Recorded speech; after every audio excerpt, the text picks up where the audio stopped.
in like manner. Yẹn ní pé bí ojú ṣe rí bó ṣe lọ bẹ́ẹ̀ náà ni ojú yóò rí nígbà tí ó bá padà Which bọ̀. means as the whole eyes saw him when he was going, same thing will happen. Abájọ tí when he Jésù comes back. sọ̀rọ̀ nígbà tó ń bá àwọn ọmọ ẹ̀yìn sọ̀rọ̀ kó tó lọ sórí igi. No wonder Jesus said when he was discussing Nígbà with tí àkókò yìí disciples, bá and tó bí àwọn èèyàn bá sọ wípé ó wà ní ibì kan ó ní kẹ́ ẹ má dá wọn lóhùn. so when the times approach, that when people say he is there, do Nítorí not pé answer nígbà tí them. Jésù yóò bá wá yóò jẹ eléyìí tí gbogbo ojú yóò rí. Because when he shall come, the whole eyes will see him. Béèrè tí Ọlọ́run fẹ́ kí n bi ọ́ ní òwúrọ̀ tòní. The question the Lord Ó náà ní I pé want to nígbà ask tí àkókò you, yìí bá tó òun ni ó bá ọ. when the time comes, which position shall he meet you? Kẹ́nìkan bá mi wo ìwé Mátíù orí kẹẹ̀ẹ́dọ́gbọ̀n. The book of Matthew, chapter A fẹ́ 25. lọ wo ìtàn kan tó gbọ́ àmọ̀ dáadáa. You want to read our story there that we all Ìwé know. Mátíù of. orí kẹẹ̀ẹ́dọ́gbọ̀n. Matthew 25. Ẹni tó bá lè sáré ka ibèrè kọ́ wá fẹ́ ká ẹsẹ̀ ìkíní sí kẹrin. Nígbà náà la ó fi ìjọba Jẹ́ kí ẹni tó wà wájú ìkà fún mi jẹ́ gbọ́. nígbà náà la ó fi ìjọba ọ̀run wé àwọn wúńdíá mẹ́wàá tí a mú fìtílà wọn tí wọ́n sì jáde lọ ìpàdé ọkọ ìyàwó. Wọ́n lọ pàdé ọkọ ìyàwó. Márùn-ún nínú wọn ṣe ọlọ́gbọ́n. Márùn-ún nínú wọn ló ṣọlọ́gbọ́n. Márùn-ún sì ṣe aláìgbọ́n. Àwọn márùn-ún nínú wọn wọ́n ṣe aláìgbọ́n. Àwọn tí sì ṣe aláìgbọ́n mú fìtílà wọn. Wọn kò sì mú òróró. Sórí àwọn tó ṣe aláìgbọ́n wọ́n mú fìtílà wọn ṣùgbọ́n wọn ò rántí móróró. Ṣùgbọ́n àwọn ọlọ́gbọ́n mú òróró nínú kólóbó pẹ̀lú fìtílà wọn. Thank you very much. Hallelujah. Hallelujah. A rí nǹkan kan mẹ́ta níbi tí wọ́n kà fún wa yìí. We saw three certain things in that place we read. Èkíní a rí àwọn kan tá a pè ní àwọn wúndíá. The first one, we saw people called virgin. Ní èdè Gíríkì a pè ní parathenos. It is called parathenos in Greek language. Àwọn wúndíá. Virgins. Now they are virgins. After one wundia. And when we talk about virgins, we are talking about those that are undefiled. Àbẹ̀ bá ti sọ nípa wúndíá, à ń sọ nípa àwọn tí kò tí ì mọ ọkùnrin. Those that are yet to be defiled. Àwọn tí wọn kò tí ì mọ ọkùnrin. Those that we say they are pure. Àwọn tí a lè wí pé wọ́n jẹ́ mímọ́. Those that have not experienced what real women do experience. Àwọn tí a lè wí pé wọn kò tí ì ní ìrírí ohun tí àwọn obìnrin gangan mọ̀. Parthenos. Wúndíá. There is a reason why Jesus Christ used these words at that time. Ó ní ìdí tí Kristi Olúwa fi lo ọ̀rọ̀ yìí ní àkókò náà. That is what I want to expose to us today. Èyí ni mo sì fẹ́ sọ fi hàn fún wa lénìí. Now, Jesus Christ is referring to a group of people as Parthenos, as virgins. Jésù Olúwa ń fi àfihàn àwọn àkójọpọ̀ àwọn obìnrin kan tí a mọ̀ sí wúndíá. The second one is what we call the lamp. Èkejì ni a sì mọ̀ ní àtùpà. In Greek, we call it lampas. It's called lampas. Inú èdè Greek a pè ní lampas. Like I told you, many of these English words were borrowed from Greek and Latin. Gẹ́gẹ́ mo ti sọ fún wa, ọ̀pọ̀ àwọn èdè òyìnbó Gẹ̀ẹ́sì la yá nínú So èdè Greek Greek wa. called it lampas. Nínú èdè Greek a pè ní lampas. And it is known as flambeau. A sì mọ̀ ọ́ gẹ́gẹ́ bí That is light. ìmọ́lẹ̀. Something that shows the way. Ohun tí ó ń fi ọ̀nà hàn. That is lampas, flambeau. Òun ni à ń pè ní lampas. Now, the third one is what we call the oil. Ẹ̀kẹta ni a sì mọ̀ sí òróró. In Greek, it is called elion. A pè é ní elion nínú èdè Greek. That is the propeller of light. Èyí túmọ̀ sí ohun tí ó ń mú iná ìmọ́lẹ̀ wá. Elion, propeller of light. Ohun tí ó ń fi ìmọ́lẹ̀ hàn. So when we see light, Nígbà tí a bá rí ìmọ́lẹ̀, we see the propeller. a rí ohun tí ó ń mú kí iná yìí kó tàn. For the women folk around here, Láàárín àwọn obìnrin tí ó wà níyìn. especially those of us that are of the olden days, the old school system. Pàápàá jùlọ àwọn tí a bí ní ìgbà láíláí. In those days when we want to sleep in the night, Ní àkókò náà tí a bá fẹ́ sùn ní àṣálẹ́. because there was no electricity then. Torí kò sí náà mọ̀nàmọ́ná láàkókò So náà. we have a small a lamp like this. Nítorí náà a ní fi fìtílà Call it báyìí. the oil stand. Tá a ń pè ní fìtílà. That time it is molded with earthenware. Yes. A fi earthenware, amọ̀ ni a fi mọ wọ́n. So they will put one wick inside it.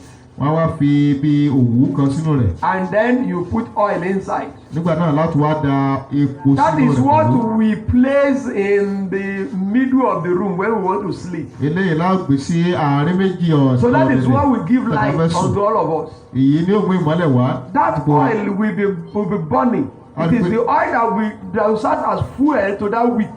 A rí pé epo yìí ni ó máa mú kí ìmọ́lẹ̀ kó tẹ̀ látara òwú yìí. Anytime that oil dries up, Nígbàkigbà tí epo yìí bá ti gbẹ, the light will do what? iná yìí ó kú. For those of us that are not the old school but we are middle school, Fún àwa tí a ti ẹ̀bí ní àkókò tí a ń sọ yìí ṣùgbọ́n tí a wà ní you àkókò see, yìí. we know lantern. Aṣọ àmọ́ tí a ń pè ní láńtà. Those of you of the middle school, you know lantern.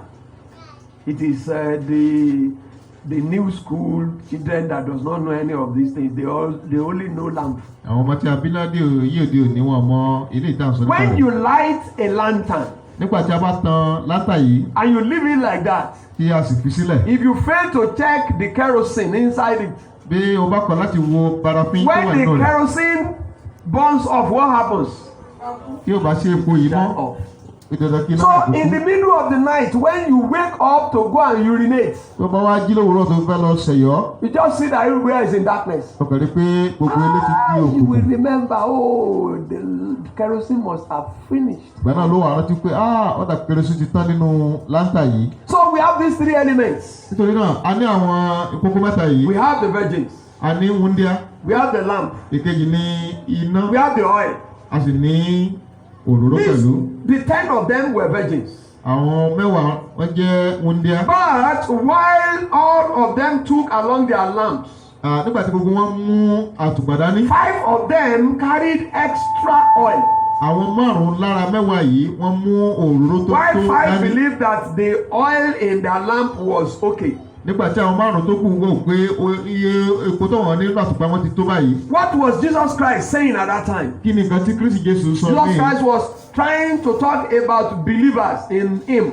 Kristi Jésù sọ nípa ìgbàgbọ́ nínú rẹ̀. Everyone who have professed faith in the Lord Jesus Christ, they are virgins. Gbogbo ẹnikẹ́ni tó ń jẹ́wọ́ Kristi Jésù Olúwa ni a mọ̀ sí wúndíá. That is, those that are not bowing down for the devil. Ìtumọ̀ pé gbogbo àwọn tó kọ̀ láti tẹríba fún èṣù. Those that are not going to the other side. Tí wọn kò sì yà sí ọ̀nà mìíràn. Those that says that I am for Jesus. Tí wọ́n wí pé èmi ti Jésù ni mi ṣe. Who have professed Him and are standing that yes, I belong unto Tí Jesus. wọ́n jẹ́wọ́ rẹ̀ ní gbangba wípé ẹgbọ́n èmi ti Jésù Olúwa ni mí. We are all virgins. Àwọn wọ̀nyí ni a mọ̀ sí And we see the wúndíá. church of God today populated by virgins. Àwa wo ìjọ Ọlọ́run bí wọ́n ṣe pọ̀ tó lé ní pẹ̀lú wúndíá yìí. However, Ẹ̀wẹ̀. as bright as that light of being born again is flowing in us, Bí iná ìyípadà dídí àtúbí yìí ṣe ń jò nínú wa tó yìí.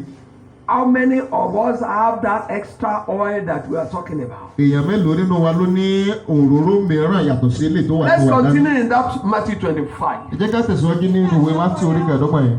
Nígbà tí ọkọ ìyàwó pẹ́, Yes. gbogbo wọn tó gbé, Aha. wọ́n sì sùn. Thank you very much. When the bridegroom did not come at the appointed time, they all tarried and they all slept off. Nígbà tọkọ ìyàwó pẹ́ láti dé, àwọn arígbó wọn ti sùn, wọ́n sì tògbó wọn sùn lọ. For nearly 2,000 years ago, Nǹkan bí ẹgbẹ̀rún ọdún méjì sẹ́yìn, Jesus Christ had left. Jésù Olúwa fi ayé yìí sílẹ̀. And the whole world had been expecting that He would come one day. Gbogbo ayé sì ń ṣe ìrètí rẹ̀ wípé yóò dé lọ́jọ́ kan. But up till now, Jesus Christ is yet to come. Ṣùgbọ́n di àkókò yìí, a ò tí ì rí Kristi Olúwa. Now He is sending messages unto us often and often that all of you beware because I am coming very soon. Ó wá ránṣẹ́ sí gbogbo wa ní gbogbo ìgbà pé ẹ gbọ́ ẹ kíyèsí èmi ń bọ̀ láìpẹ́. Now the Lord is asking me to tell you today Ọlọ́run wa ń pè lọ́dún láti sọ fún yín lẹ́nu wípé that the coming back of Jesus Christ is very near. ìpadàbọ̀ Jésù Olúwa ti súnmọ́lé. Unfortunately, many children of God are sleeping off. Ó ṣe ní láàánú pé ọ̀pọ̀lọpọ̀ ọmọ Ọlọ́run ni wọ́n ń sùn. Many children of God are dozing. Ọ̀pọ̀lọpọ̀ ọmọ Ọlọ́run ni wọ́n sì ń tó ògbé pẹ̀lú. What causes us to be dozing? Kí ló fa ìtòògbé yìí? It is because we are in this present world. Nítorí pé a wà nínú ayé òde òní. And we encounter a lot of things. A sì ń dojúkọ ọ̀pọ̀lọpọ̀ ìdojúkọ. We have a lot of temptations that will stare at us. A ní ọ̀pọ̀lọpọ̀ àwọn ìpèníjà tó ń dojúkọ wá. We have a lot of challenges here and there that would want to pull us out. Àwọn ìpèníjà lóṣìṣẹ́ tó fẹ́ fà wá sẹ́yìn. There are so many friends that will come to us and will sell some things that are not supposed to be unto us. Ọ̀pọ̀lọpọ̀ ọ̀rẹ́ ni wọ́n tọ̀ wá tí wọ́n sì máa sọ àwọn ọ̀rọ̀ tí ń fani sẹ́yìn fún wa. There are some agents of darkness that will come and tell us that we need to mix this our faith with something else. A sì rí ọ̀pọ̀lọpọ̀ àwọn ẹ̀mí òkùnkùn ènìyàn bí ènìyàn tí wọ́n tọ̀ wá tí wọ́n ń da ọ̀rọ̀ àdùmọ̀dì pẹ̀lú ọ̀rọ̀ Ọlọ́run pẹ̀lú wa. Children of God, we are all slumbering and we are sleeping. Ẹ̀yin ọmọ Ọlọ́run à ń sùn bẹ́ẹ̀ la sì ń tò. I tell you, it does not exclude anyone. Mo sọ fún wa kò yọ ẹnikẹ́ni sílẹ̀. As long as we are in this world. Kí ni wọ́n gbà tí a bá sì wà nínú ayé We yìí? face diverse temptations. À ń dojúkọ ọ̀pọ̀lọpọ̀ àwọn ìpèníjà. There are lots of temptations here and there. Ọ̀pọ̀lọpọ̀ àwọn ìpèníjà ni ó wà káàkiri.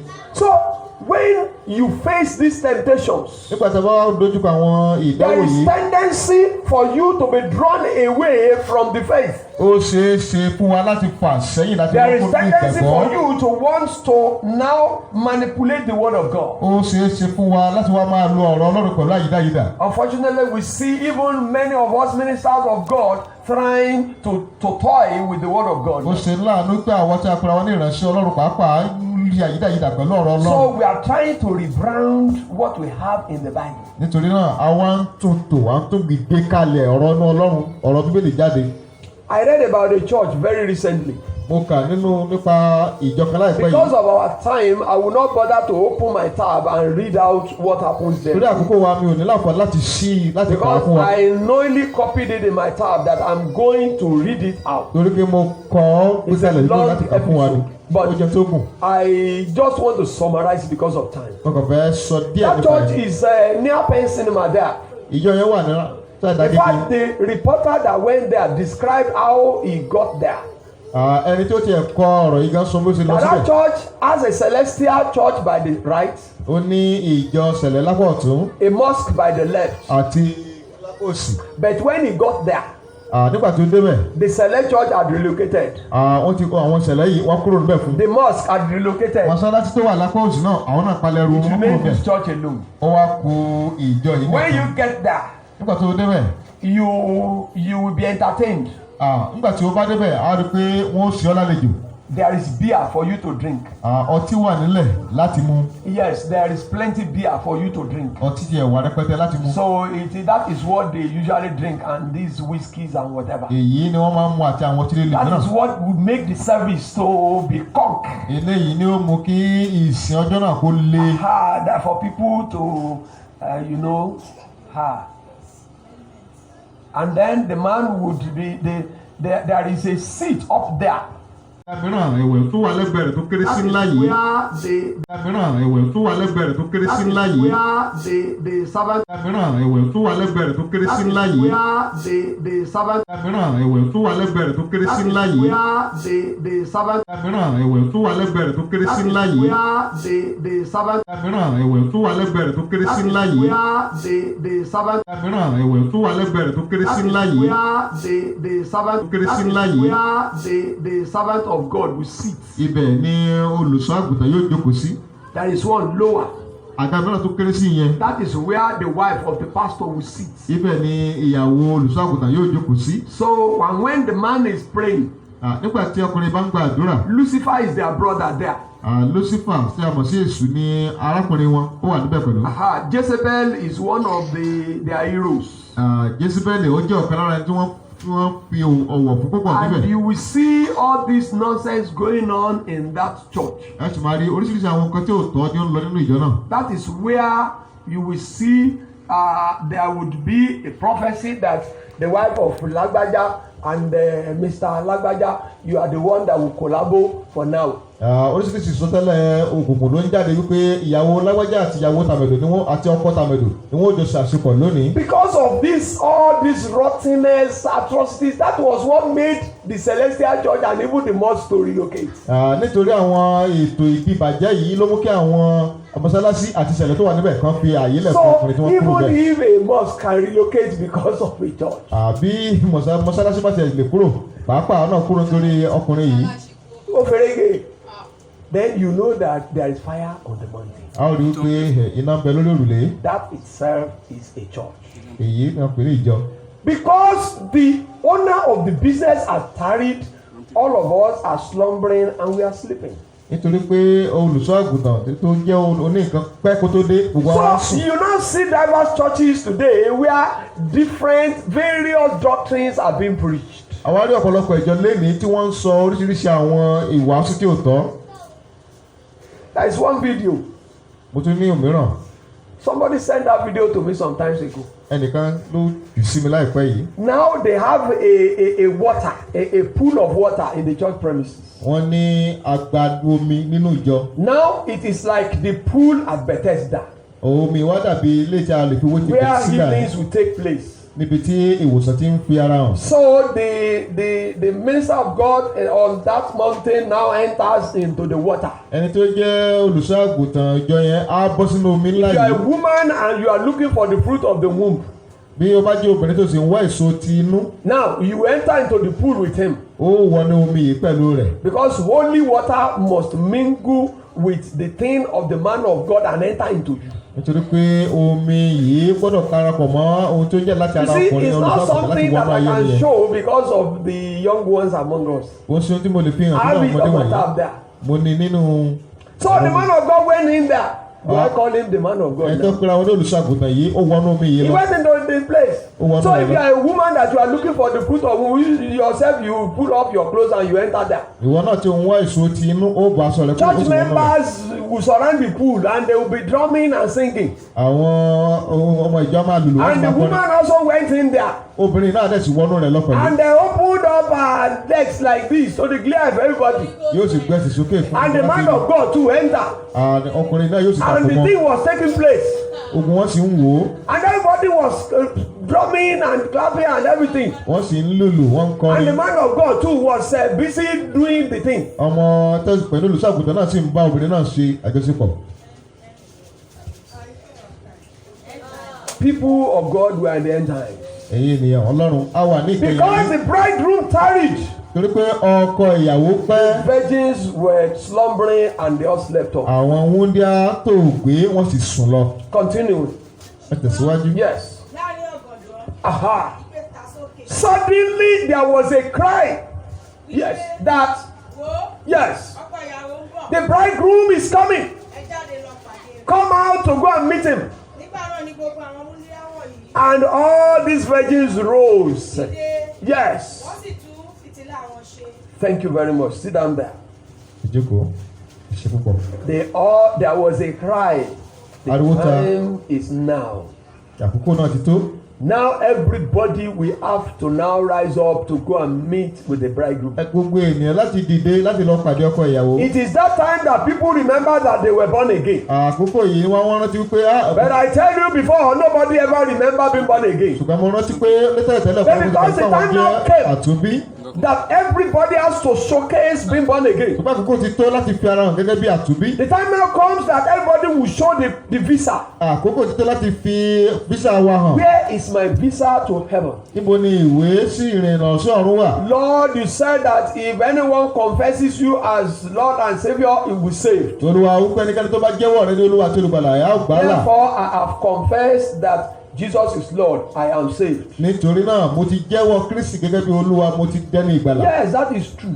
Bẹ́ẹ̀ ni òtítọ́ ni. But where is the oil in your lamp? Ṣùgbọ́n níbo ni òróró wà nínú Like I àtùpà rẹ? told you before, Gẹ́gẹ́ bí mo sọ fún ọ tẹ́lẹ̀. the work of the oil is to make the wick to continue to burn. Iṣẹ́ tí òróró ń ṣe ni pé láti máa mú kí òwú What do we consider to be the oil?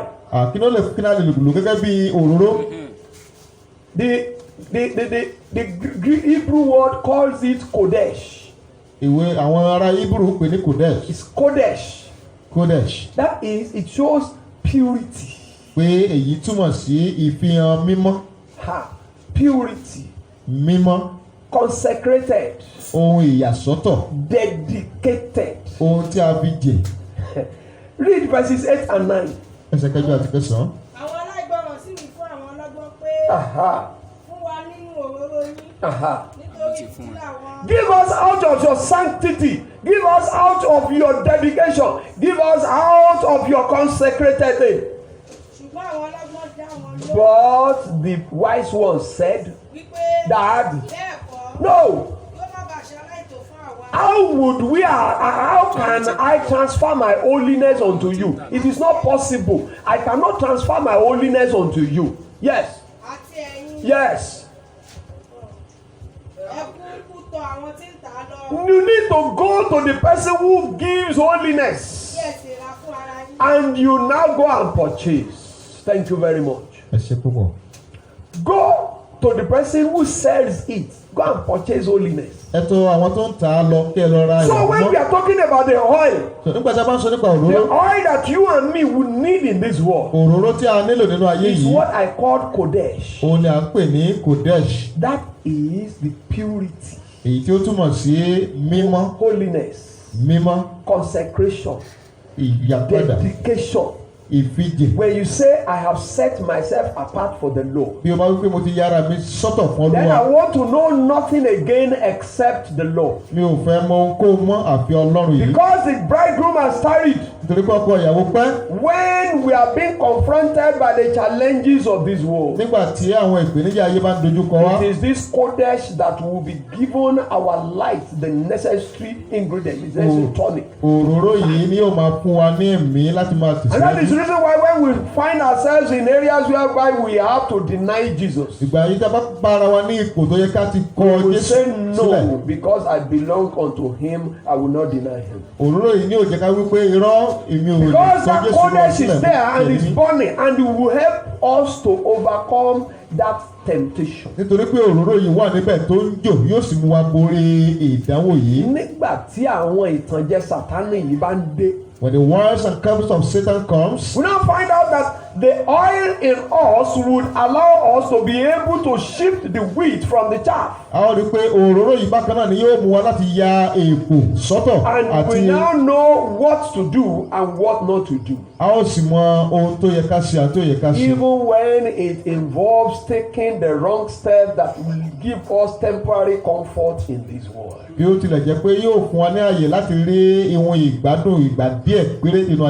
say no unto the devil. But I tell you, if you fail to have the oil, the Kodesh in your life, when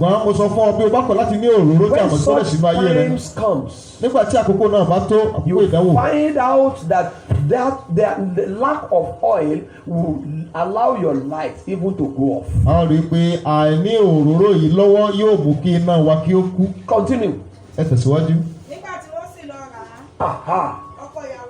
At a time that is 10 to 12, at a time that they now went out, the bridegroom came. Yes. It is those that had this holiness with them. That is the time that the rapture will take place. Like we have learnt in some time past here. For those of you that were here that time, I think early this year in a Bible study, we started with rapture. For those of you that will still remember.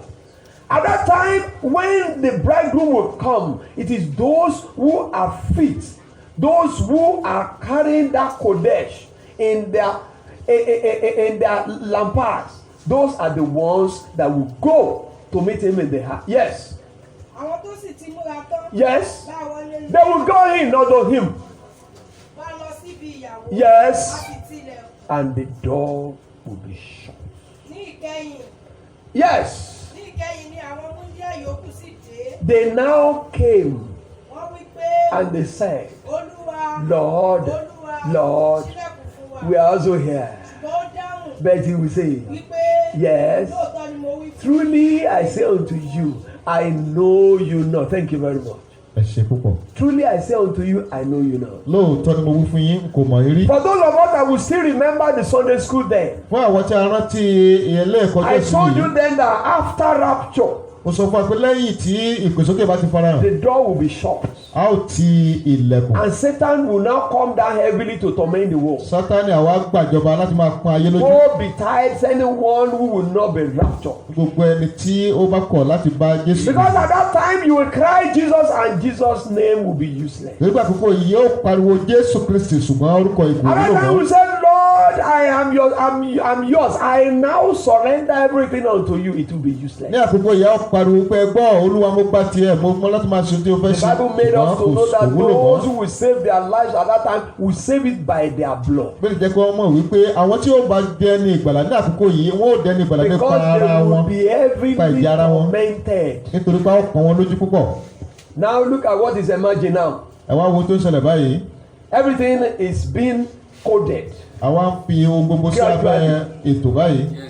Gradually now it is being coded. Díẹ̀díẹ̀ lárípa tí fi ń fi pamọ́. We started with BVN. A bẹ̀rẹ̀ láti orí BVN. Now we have migrated into NIN. Nísìnyí a tún bọ́ sórí NIN. Later, now we are now combining NIN with BVN. Báyìí àwa ń lo kóòdù bí NIN and BVN. When I went to take my NIN slip, they told me that I would need to go and do another capture. Wọ́n ní mo láti lọ tún I said, why? I have the temporary slip. They said, yes. By the time you came for yours, that was when we started. The BVN was not needed at that time. But now, we need you to link your BVN to it. So, you go and do another capture. wọ́n láti lọ ṣe. I just left there. I said, you will go and not serious. Wọ́n ò pé ẹ̀yin pípò yìí ẹ̀ wúlò. So now, when you look at your name, you see your BVN there. Wo NIN yẹn ó rí BVN níbẹ̀. What is the import of all these things? Kí ni ìdí fún àwọn nǹkan wọ̀nyí? Everything is now being coded into one place. Àwọn rí pé àwa ń fi àwọn nǹkan yìí pamọ́ sí So at abẹ́ the ètò point kan. in time when you have a card, that card will tell you everything about yourself. Àkókò kan ń bọ̀ tẹ́ pé pàtó bá ra ọkọ̀ yìí bó ti ń wọ́n rẹ̀ ní oṣù gbogbo tí We are gradually moving towards that time. I tell you people. A ti ń The tẹ̀síwájú. coming of Jesus is at hand. Jésù Olúwa àkókò rẹ̀ ti ń The sùn. Bible says at that time, if you do not have that chip, you will not be able to buy or sell. Bẹ́ẹ̀ni wípé nígbà tí o bá sí ní abẹ́ àkóso ètò yìí ò ní lè rà ò ní Now we lè are going cashless. mú. Ní àkókò báyà rí pé a ò fẹ́ máa náwó ní gbangba wọn. Now some certain things, certain regulations are now being brought up. If you withdraw more than 500,000, you will be billed. Yeah, If you save more than 500,000, you will be Gbangba iye billed. báyìí, ayọ̀ iye We báyìí. are coming there gradually. A ti ń súnmọ́ ètò náà díẹ̀ Time díẹ̀. is coming that it will be an offense for you to carry cash. Àsìkò kan ń bọ̀ tó jẹ́ pé yóò jẹ́ ohun Every ìkọ̀tún láti taxi fi owó driver dání. or Okada rider, everybody will have a machine by their side. Gbogbo ènìyàn wá wá ní So àwọn when you are going to máṣíìnì Ojuore tó máa and gba you owó. enter the taxi at Ijuda, they will just be asking, where is your card? Nígbà tí ó bá wọnú ọkọ̀ wá kàn bèrè pé káàdì rẹ̀ dà. Then you just collect your card, punch it into the machine, give it back to you. That deducted the 100 naira. Wọ́n á kà tí bọnú ẹ̀rọ yìí á sì yọ owó tó fẹ́ yọ. Okada will ask you, where is your card? Ọ̀kadà pápá Just abẹ́rẹ́. plug it into his machine, deduct the 200 naira and give it back to you. Wọ́n náà kàn tí bọ̀ ọ́ sì rí pé lásìkò yìí wọ́n á yọ owó rẹ̀ wọ́n á You jẹ́ now go padà to fún the un. market, you want to go and buy yam Nígbà tó bá sì fi ra tí wọ́n fẹ́ ra sùn pẹ̀lú. or pepper. Bàbá ta. You see the pepper seller will have a machine by his Aláta side. náà ní ẹ̀rọ tiẹ̀. Just put it at Kpankan and Ẹ̀mú káàdì rẹ̀ wákàtí bọ̀. take your card. Yóò sì yọ owó We are adápadà fún un. gradually moving towards that thing. Díẹ̀díẹ̀ là ń lọ sí ìpele tá à ń sọ yìí. Globalization that we talk about that will signpost the end time. Ìṣọ̀kan àgbáyé tí à ń sọ So nípa at that time, if you now say that I belong to Jesus, ní àkókò náà tí wọ́n pé ti Jésù ni mi ṣe. nobody will collect your card from you. Àwọn èèyàn tiẹ̀ nígbà owó káàdì lọ́wọ́ At that rẹ̀. time, the Bible says that it will now be turned to a chip that will be either by your hand or your forehead. Ní àkókò yìí àwọn ètò yà yí padà sí pé ohun tí a fi sí ọ̀gágan orí wa For tàbí those ọwọ́. of us that are current will know something now called swiping. Ẹ̀mọ́ tá ń pè ní swap So rẹ̀. they will just swipe. So you don't need to put anything again. They will just swipe something by your head like this. If the chip is there, you will just recognize it. Bí o bá ti ní iwájú orí rẹ̀ So yóò fara hàn. after you might have bought your pepper and everything, you just swipe the thing by your forehead. Tí wọ́n sì fi kíní gba iwájú orí rẹ̀ kọjá. And the money is already there, you go. Owó ti wọnú Now ní. when you now say you don't want to do it, how will you be able to? Bí o bá sọ pé o fẹ́ ṣe àwọn nǹkan wọ̀nyí báwo ló ti fẹ́ gbé ìgbésí ayé rẹ̀? Now there is an announcement going on now that next year if you want to do this joint admission and matriculation examination without your name you cannot register. ìkan tó ń jáde báyìí pé ní ọdún tó ń bọ̀ pé wọ́n fẹ́ ṣe ìdánwò àṣekágbá àti ilé ìwé. Now tell me, if they now say that thing is satanic and you say I belong to Jesus, I'm not of Satan, how would you be able to sit for exam? pé wọ́n wípé gbọ́ eléyìí sí èṣù ni mi ò lè ṣe báwo ló ti fẹ́ jókòó fún ìdánwò náà. That is the signs of things to come. èyí làwọn àpẹẹrẹ tí ó ń bọ̀ wá. So they call it what do we call it? Trial version. So these are the trial versions. We are just testing what will happen. That is why every child of God needs that oil. ìdí nìyí tí gbogbo ọmọ Ọlọ́run fi nílò òróró yìí. Holiness unto the Lord. kí a mọ̀ sí ìwà mímọ́ fún Ọlọ́run. all need it. gbogbo ala nílò rẹ̀. Because if it should happen today. torí pé ó bá farahàn lénìí. it would be a thing of sadness for anybody not to go. yóò jẹ́ ohun ìbànújẹ́ gidigidi fún ènìyàn láti sọ pé a ò tẹ̀lé Jésù Olúwa lọ. The door will be shut. sori pé bẹ́ẹ̀ pé a ó ti ilẹ̀kùn lẹ́yìn rẹ̀. Who sells the oil? ta ló ń ta òróró It is yìí? God Almighty Himself. Ọlọ́run nìkan ló ń ta He's the òróró one yìí. who gives holiness. òun ló ń fún wa ní ìwà mímọ́. If you don't have it at that time, bí o bá ní ilé and àkókò you náà. now want to go back unto Him and say, "Oh Lord, I am yours. I repent of all my sins. Now help me even to be yours." ó wá fẹ́ sá lọ bá Ọlọ́run pé gbọ́ Olúwa mo gbà ọ́ gbọ́ ṣàánú fún mi ní ẹ̀mí yìí. Jesus would have already left. Jésù Olúwa ti lọ ní àkókò náà. Nobody to open the door for kò you. sí ẹni tí ó ṣí ilẹ̀kùn mọ́. The book of First Peter. We want to pray.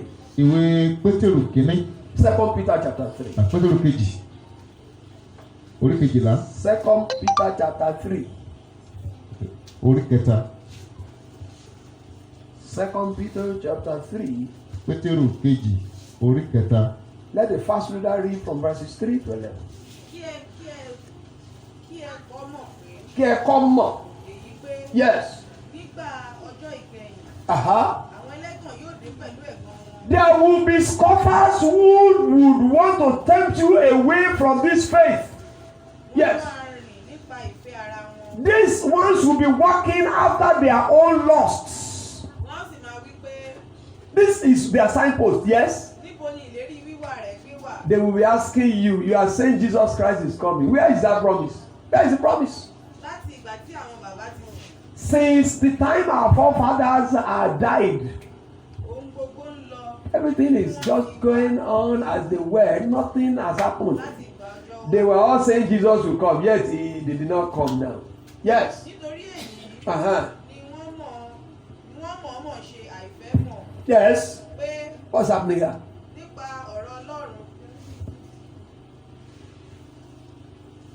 Continue. Yes. They deliberately want to be ignorant. Yes. By the word of God. I want you to know that the heavens were of old because by the word of God. Yes. Yes. It is the word of God that caused all these things to happen. Yes.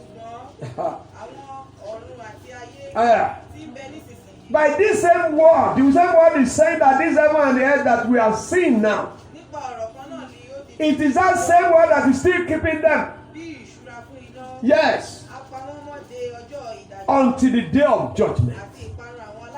Perdition of the ungodly ones. Yes. Tell somebody seated beside you, don't be ignorant of this thing. Tell him or her again, don't be ignorant of this thing.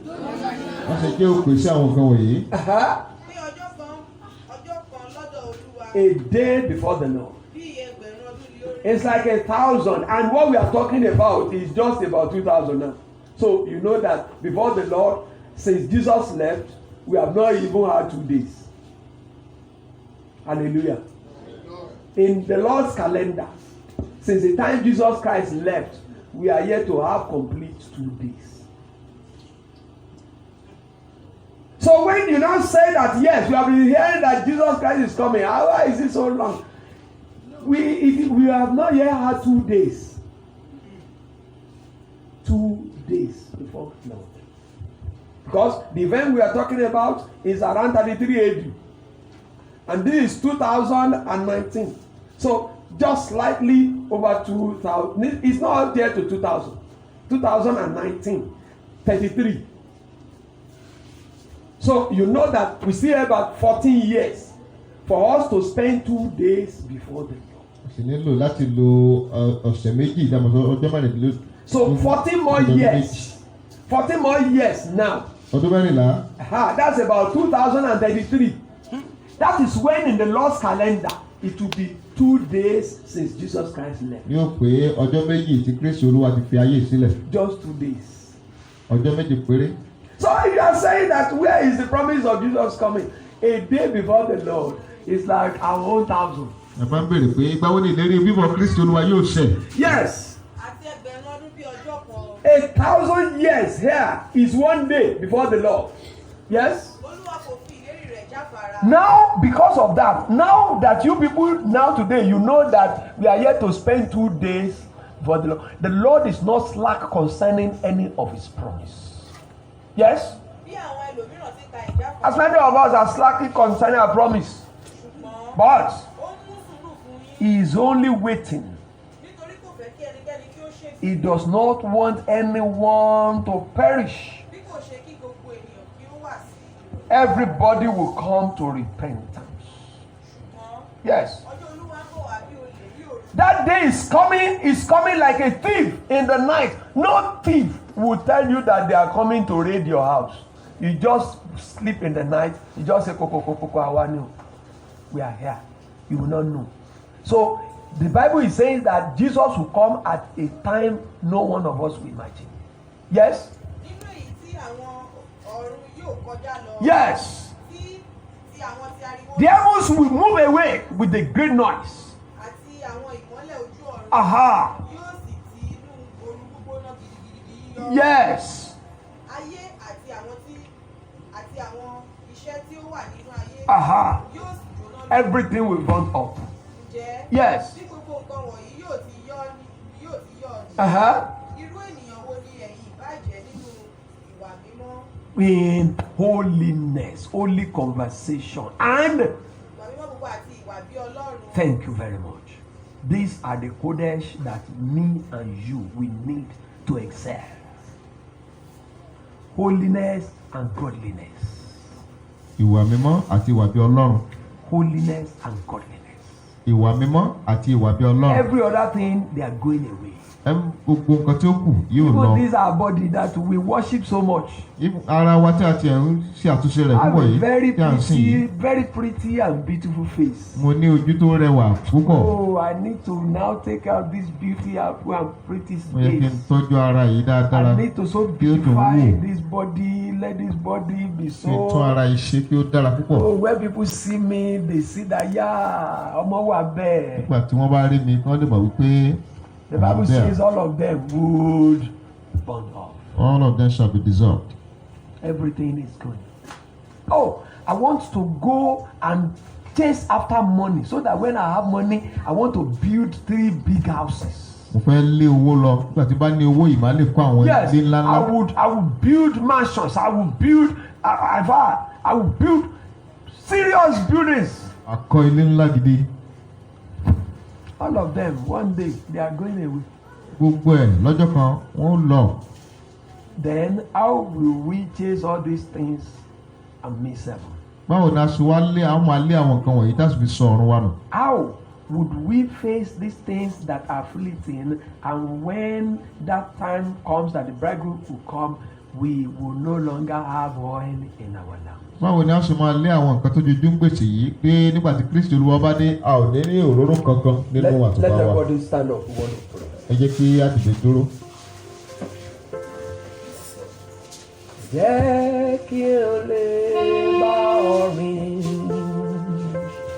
bó ti tọ́ àti bó ti yẹ. Jẹ́ kí o lè bá ọ rìn bó ti tọ́ àti bó ti yẹ. Olúwa ò jẹ́ kí ilé orin bó ti tọ́ àti bó ti yẹ. Olúwa jẹ́ kí n lè bá orin bó ti tọ́ àti bó ti yẹ. Olúwa jẹ́ kí n lè bá orin bó ti tọ́ àti bó ti yẹ. Olúwa jẹ́ kí n lè bá orin bó ti tọ́ àti bó ti yẹ. Ọlọ́run bẹ tí gbogbo ojú kó wà ní dídì I want every eye closed. Mo fẹ́ kó máa bí ara rẹ léèrè bó ṣe dúró yẹn. I begin to ask yourself questions. Bí òpin bá dé lónìí, If the end comes today, ǹjẹ́ máa lọ bí? will I rapture? Bí ọkọ ìyàwó bá dé lónìí, If the bridegroom comes today, ṣé òróró sì wà ní àtùpà mi ṣá? do I still have some oils in my lamp? Nígbà tá a bá kọ́ gba Jésù yẹn máa gbóná lára wa. When we first receive Jesus, it makes us hot. Ṣùgbọ́n nígbà táwọn nǹkan ayé bá ń dé, ọmọ máa gbọ́nù díẹ̀. And when the things of the world comes, we begin to spread off. Nígbà tí ayérayé ń sọ̀rọ̀ jáde láti ẹnu ìránṣẹ́ yìí nígbà tó wá bá mi lówùúrọ̀ yìí. And the everlasting one was speaking through this servant this morning. Ẹ̀mí Ọlọ́run ń sọ̀rọ̀ láti ẹnu ìránṣẹ́bìnrin fún mi ní ibi ìgbà náà wípé òun Ọlọ́run fẹ́ rìn inú agbo yìí. The Holy Spirit was telling me that the whole God want to Wọ́n work ní in this ṣùgbọ́n àwọn congregation. èèyàn ò dúró déédéé ní ipò tí òun ti fẹ́ rìn nínú ayé wọn. But the said people are not to remain standing where he want to Ó walk ní in their nítorí life. pé àwọn èèyàn ò súnmọ́ òun Ọlọ́run tó. Because people do not close to him enough. Jẹ́ni pé òróró wa nínú ìjọ yìí ó ti ń jó àjò rẹ̀ yìí. Which means our oil is getting down in the church. Jẹ́ kí n lè bá ọ rìn bó ti tọ́ àti bó ti yẹ. Olúwa ò jẹ́ kí n lè bá ọ rìn bó ti tọ́ àti bó ti yẹ. Bẹ́ẹ̀ sí máa bá Ọlọ́run sọ̀rọ̀, Ọlọ́run ràn mí lọ́wọ́ láti bá ọ rìn bó ti tọ́ àti bó ti Begin yẹ. to talk to God. God make me to walk with you accordingly. Gbogbo àwọn ẹ̀mí ẹran ara. Every spirit of flesh. Ẹ̀yin èèyàn Ọlọ́run sọ̀rọ̀ jáde ní orí òkè. People God is speaking in this church. Ó ní Ọlọ́run sọ wípé gbogbo àwọn ọ̀rọ̀ tó ń rán lòun gbọ́ lórí òkè. That every word is sent, he heard it. Ó lóun sì ń kọ wọ́n sílẹ̀ wípé lóòótọ́ ni à ń sọ. And it is written that is truly we say it. Gbọ́ bó bá jẹ́ wípé ọ̀rọ̀ yìí bá jáde bẹ́ẹ̀. If it is truly this word is coming out like that, Lọ́jọ́ tí ayérayé ó bá fi ṣe ìdájọ́. the day, the everlasting one we used to judge. Kí ni tá a fẹ́ ní níwájú Ọlọ́run wí tá a fẹ́ fi ṣe àwáwí? Before God, Kò sáwàwí níwájú rẹ̀. there is no excuse before Ọlọ́run ràn mí him. lọ́wọ́ láti bá ọ rìn. God help me to walk with you. Ó mọ́ra rẹ bó ṣe wà yẹn. You know yourself as you are. Àdúrà àdágbà ni o. It's a personal prayer. Àdúrà àdágbà ni. Personal prayer. Bẹ́ẹ̀ni sọ pé oníkálukú ló rù ẹrù ara rẹ̀. The Bible says that everyone shall bear his body. Àdúrà àdágbà ni. It's a personal prayer. Èmi ò mọ̀ ọ́ ṣùgbọ́n ó mọ́ra rẹ̀. I do not know you, but you know yourself. Ìwọ náà ò mọ̀ mí, èmi náà mọ́ra mi. Likewise, you don't know me, but I know Olúkúlùkù myself. wa bẹ̀rẹ̀ sí máa tẹjú mọ́ ibi tá a ti ń ta sí àgẹ̀rẹ̀. Let everyone begin to focus on where we are missing it. Ọlọ́run ràn mí lọ́wọ́ láti bá ọ̀rìn bó ti tó àti bó ti God yẹ. help me to journey with you accordingly.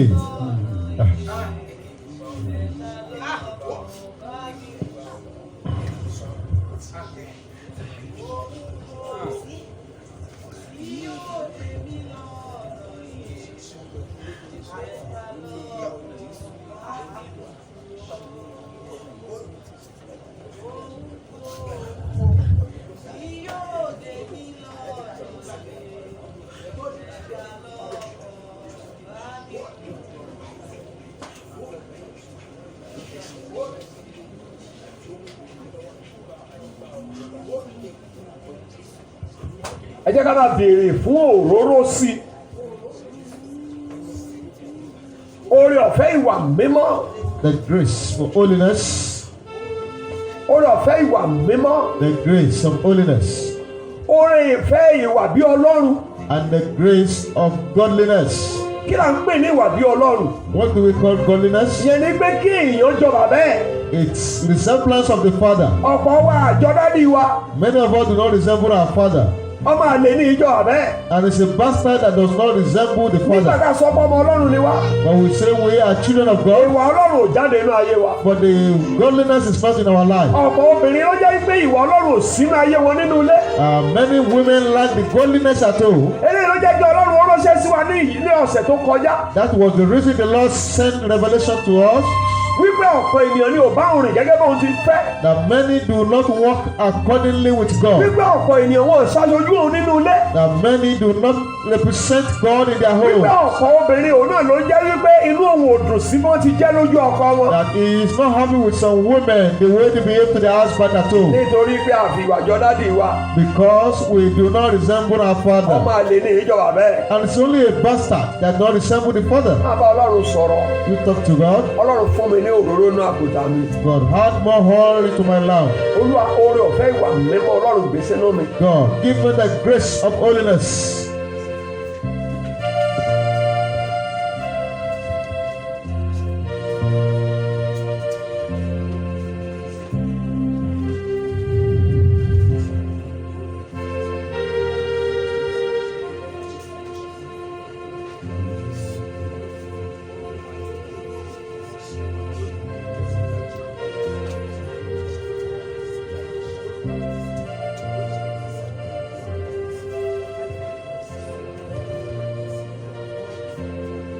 Ìwà gàbàgebè ń bẹ lọ́wọ́ ọ̀pọ̀ ẹlòmíràn. Many are full of hypocrites, Gbogbo àwọn kan wọ̀nyí ò yé ọmọ Ọlọ́run. and this is not worthy of every children of God. Àwọn aṣọ, àwọn ìjà, ìlara, Right. gbogbo ẹ̀ ń bẹnu ayé àwọn ẹlòmíràn. Are full of life of some people.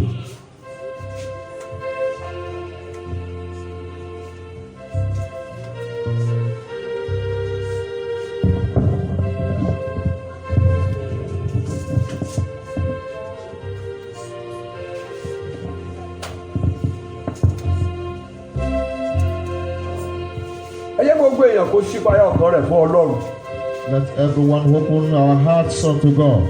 Láàárín ìwà àtọlọ́run ló wà. It's between you and God. Ọlọ́run tún mi ṣe lónìí.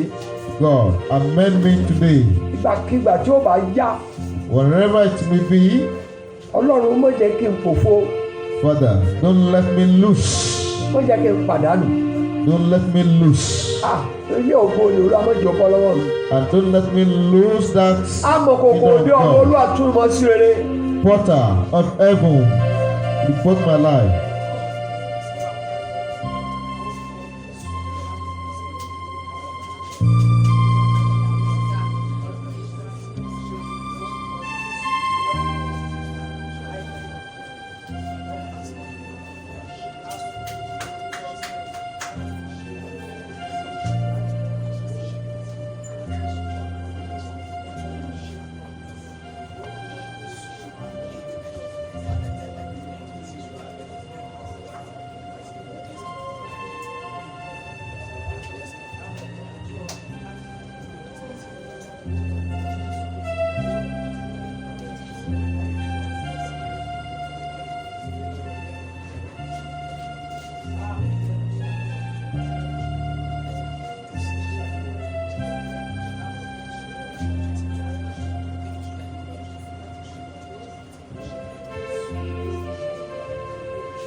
Jẹ́ ń lò ó fógo rẹ̀, jẹ́ ń lò ó fógo rẹ̀, ìyókù ayé mi bàbá.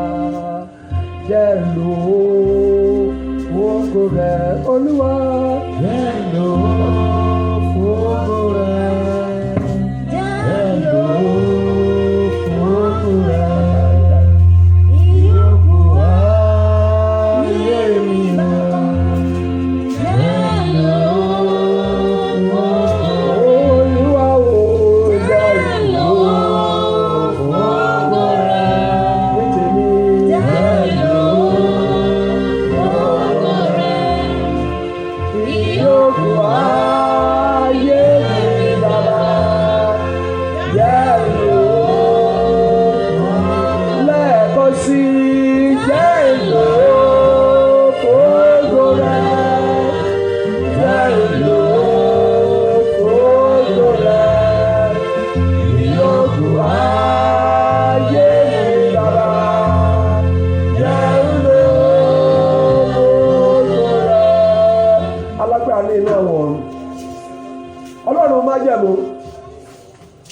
ọ̀rọ̀ yín sí wa lọ́jọ́ tòní lórúkọ Jésù Olúwa má jẹ́ a jẹ̀bi ẹ̀. Àmín. Bàbá mo gbàdúrà Olúwa má jẹ́ a jẹ̀bi ẹ̀. Àmín. Ní orúkọ Jésù Olúwa má jẹ́ a jẹ̀bi ẹ̀. Àmín Jésù. Ní orúkọ Jésù Olúwa má jẹ́ a jẹ̀bi ẹ̀. Àmín. Lórúkọ Jésù Olúwa má jẹ́ a jẹ̀bi ẹ̀. Àmín Jésù. Bàbá mo gbàdúrà Olúwa má jẹ́ a jẹ̀bi ẹ̀. Àmín. Nígbà tí ìgbàsókè yóò bá dé Olúwa má jẹ́ a lélẹ̀. Àmín Jésù. Nígbà tí aṣòdì Kristi yóò bá gbàjọba Olúwa má jẹ́ a wà láàrin wọn. Àmín. Nígbà tí ìpè yóò bá dún ó gbàdúrà ìwà mímọ́ ilé yìí tí ó mú wa dé ọ̀dọ̀ yín mọ́jọ sọnù wa lọ́wọ́. Àmín Jésù. Ní gbogbo ọjọ́ ní gbogbo àkókò lórúkọ Jésù fòrúsà tún pa wa. Àmín. Mọ̀jà ṣe lásán láyé o. Àmín. Àwọn ọ̀rọ̀ wọ̀nyí mọ̀jà takò wá. Àmín. Lọ́jọ́ ìbẹ̀wò lórúkọ Jésù Olúwa mọ̀jà sọkún. Àmín Jésù. Orí ọ̀fẹ́ àṣedélé Ọlọ́run gbèsè wa ni. Àmín. Ọlọ́run gbọ́ àdúrà. Àmín. Ògo ni fún Ẹlẹ́dàá. Hallelujah. Ògo ni fún Olódùmarè. Ní Hallelujah. orúkọ Jésù Kristi Olúwa wa. Àmín. Àmín. Àmín lórúkọ Jésù. Kíyèsí èmi ń bọ̀ kọ́kọ́ èrè mi bẹ pẹ̀lú mi láti san fún olúkúlùkù gẹ́gẹ́ bí iṣẹ́ rẹ̀ yóò ṣe rí. Kíyèsí èmi ń bọ̀ kọ́kọ́ èrè mi bẹ pẹ̀lú mi láti san fún olúkúlùkù gẹ́gẹ́ bí iṣẹ́ rẹ̀ yóò ṣe rí. Èmi ń bọ̀ kọ́kọ́ èmi ní bẹ̀rẹ̀ lórí láti sọ fún olùkúlùkù gẹ́gẹ́ bí iṣẹ́ rẹ̀. 2019 ọdún ẹ̀san ni mo gbàdúrà nígbà tí ẹ̀san bá dé lórúkọ Jésù yóò kàṣẹ rìn mọ́ lọ́wọ́. Nígbà tí ẹ̀san yẹn bá dé ohun tí mú kẹ́yìn ó fẹ́ra lulẹ̀ wípé Olúwa bá dẹ̀ mọ̀ kí n má ṣe báyìí lórúkọ Jésù bàbá mọ̀jọ́ jẹ́ pé wa. Òun wípé mbà mọ̀ mbà ti ṣe dáa jù báyìí lọ Olúwa mọ̀jọ́ tọ́ sí wa. Òun wípé Olúwa mo dúpẹ́ nítorí ó fún mi lọ́rọ̀ ọ̀fẹ́ tí mo lè ṣe léyìí tó mú mi gba ẹ̀san rere bàbá Olúwa fi lé wa lọ́wọ́. Mo gbàdúrà ọ̀sẹ̀ yìí lórúkọ Jésù kó dára fún wa. Ọ̀sẹ̀ yìí kó dùn fún wa. Ẹkún ọ̀sẹ̀ yìí àní bá wọn sún. Ọ̀fọ̀ ọ̀sẹ̀ yìí kò ní délé wa. Ìdààmú ọ̀sẹ̀ yìí àníbọn nípinnu ẹ̀. Wàhálà ọ̀sẹ̀ yìí kò ní kanlẹ̀kùn wa. Gbogbo ilé tí wọ́n ó ti banújẹ́ nínú ọ̀sẹ̀ yìí lórúkọ Jésù àdírẹ́sì tí wá yọ kúrò náà. Gbogbo ilé tí wọ́n ti sọkún lórúkọ Jésù àdírẹ́sì tí wá parẹ́ náà. Nínú àwọn olóríire èèyàn tí ó mú ọpẹ́ wá lọ́jọ́ Ọlọ́run àtẹ̀mí àtẹ̀tọ́rà méjì lẹ̀ sí àwa number 1. Ó rí bẹ́ẹ̀ kò yí padà. Àṣẹ ọ̀run kù. Dídé ọ̀run di. Bá a ti ń lọ ojú la kó máa bá a lọ. Bá a ti ń lọ agbára ṣẹ̀dá kó gbé wa ró. Bá a ti ń lọ wà láàyè Ọlọ́run kó di wa mú. Oore ọ̀fẹ́ tí bàbá tí ọmọ tẹ̀ mọ́pá ìfúwá sílẹ̀. Àlàáfíà látòkè wa kó jẹ́ fún wa. Láé àti láéláé. A kí hallelujah ńlá mẹ́ta àti ògo kan yá o.